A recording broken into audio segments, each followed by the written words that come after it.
Okay, welcome back guys. It's video number 3 and it's Friday afternoon here, so I'm going to try and get through this and see if we can get you guys up and running with Plusspec. Okay, I'm going to go and delete all the information that I had in here. Actually, let's just check the question first and see if there's something that might be of interest. Or okay, does the consultant need to have Plusspec to be able to read the comments? Okay, I assume that is talking about the tag tool. Okay, so anyone who hasn't seen the tab tool, I actually did a video on this today and it's a good question. I should have read it before I did the video. Okay, tag tool. What it does, it allows us to communicate with consultants, with the office or estimators, safety.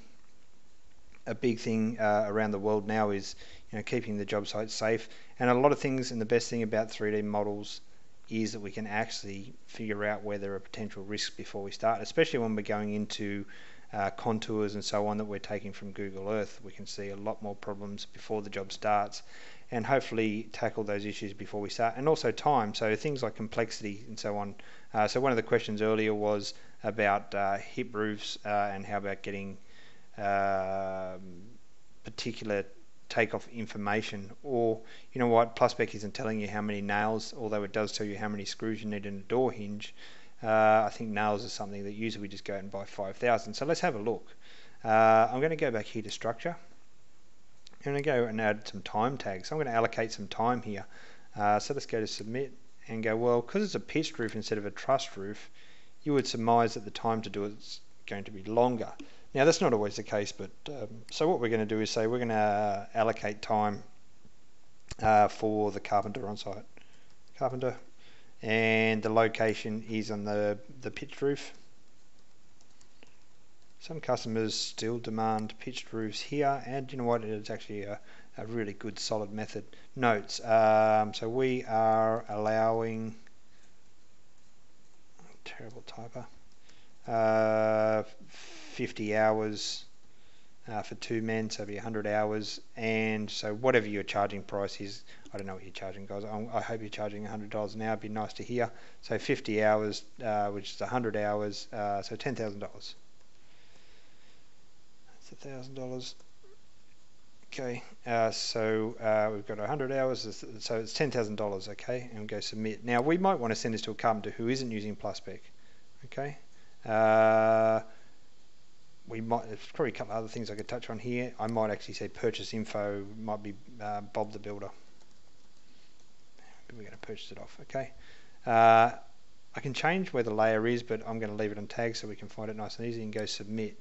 Now what we've allowed us to do is allow for the complexity in this job, and there could also be safety things as well. So as I said, confined spaces, working at heights, there's a whole heap of things in there.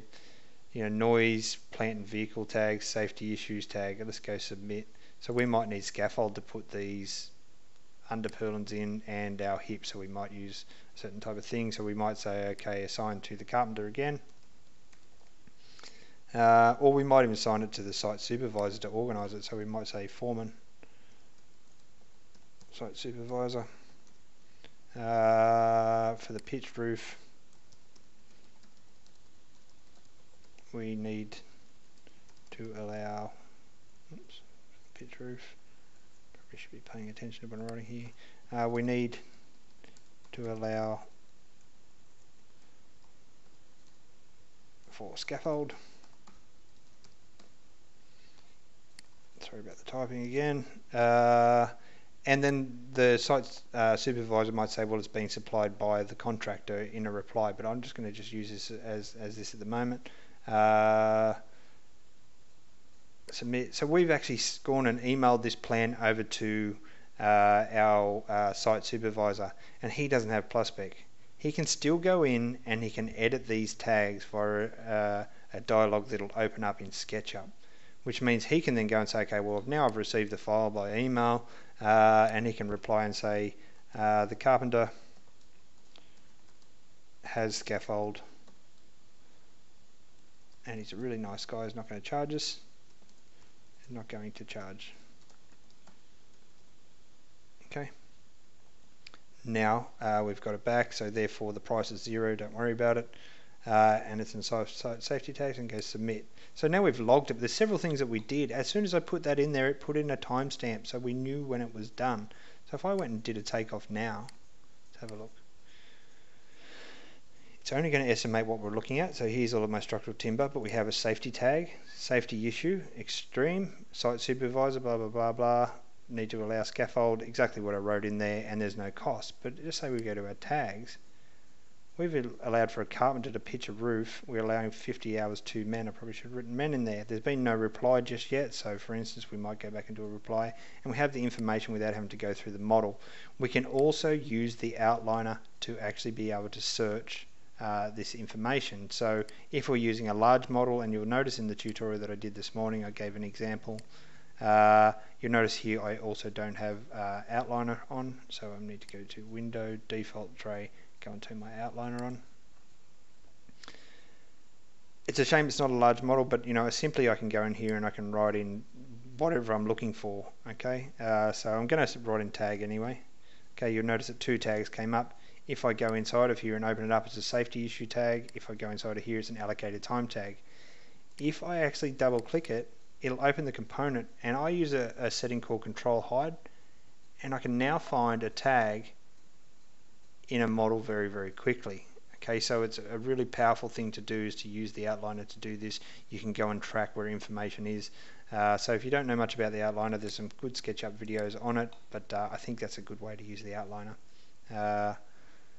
Alright, let's see what else we've got in questions there. Go back to all.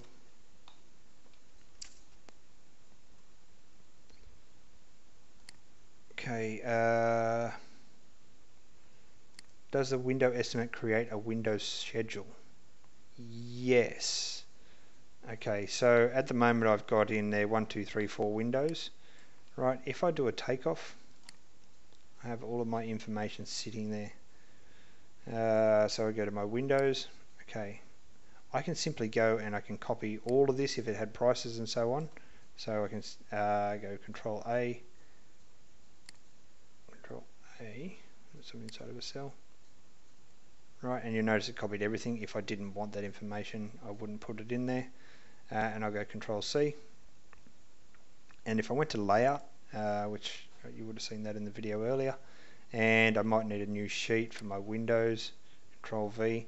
Now there is a chance that you're actually asking, does it actually create my windows into something that I can go and set them out? Now the answer there is no, but I can show you how I do it. Okay, so let's just take all this out. We don't need all this information. Here's the windows that we're going to use, and I can go and delete what I don't want to do if I don't want prices or anything in there. If I go and change those windows and I put in a different type of glazing or something like that, I can also do that. Okay, so let's just get this out of the way over here, and I'll show you another thing about Plusspec here. Oops. Go back to SketchUp. You notice that I've got one here called window schedule. There we go. Okay, now I have my windows. Now the problem is that if I go and put those into layout, they're not going to come out right. But I could create another scene and go, okay, well, right click, add, and I can now export this scene to layout. Or if I wanted to get really technical, I could go and cut it apart inside a layout and change it around by using the clipping plane. Look, I mean, it's up to you how you do it. The workflow in layout is another thing altogether, and it's a topic on its own. But putting the information inside is quite easy by using Plusspec, and also you can quickly define where your windows are. And maybe a good way to do this, guys, this is a good tip and trick.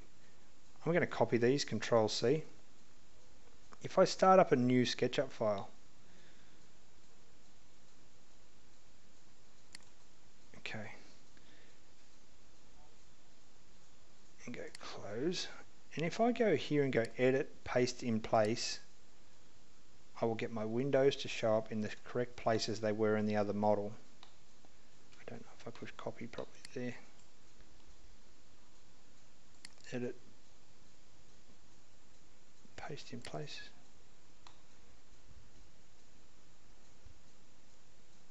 Maybe I didn't copy them properly. If you're ever looking for something in the model, there we go. It was just behind me, that was all. Now I can actually go and create my window schedule here. So I would actually go and explode all of this information. Explode it, and I'd continue to explode it until I get down to where I want to go. Explode, and now you can see I have my windows individually, and I might say, okay, well, all I want to do is lay them out. Over here, I shouldn't have pushed control. Right, I now have these windows here. Delete this. Okay, and I have the two windows that I require. I can set them out how I want them to do in 3D space. I can set up a scene, and I probably should delete our little friend over here. What is her name, by the way? It's Lisa-Ann. G'day, Lisa-Ann. And I can go and either create a scene. So I might just say, well, I want to go in parallel projection, view, camera, parallel projection, and I might want to look at them from here, and I might want to change my background, my style, so I might just go to say a style like this, and then I can then go and send these to layout as a window schedule. They still hold the information inside of them, so good way to do window schedules. I can actually go in here and I can actually copy, Control C, and go back to my layout file and Control V. Whoa, that's pretty cool, right? And now I can start to associate the windows with this. One thing good about layout is it also will keep the information inside of it, and you'll notice in one of the tutorials that I did earlier that I can go in here and I can choose the type of window that it was. This is AWS Vantage, right? Okay, so everything's pretty quick and fast, you know, like there are workarounds to do certain things, and look, we have had a few requests to do a window layout, and we are considering it. It'd be nice to get some feedback on how you would like it to go, and maybe give us some examples of window layouts that you've done using this. But definitely a great workaround using layout, and quick and easy to do.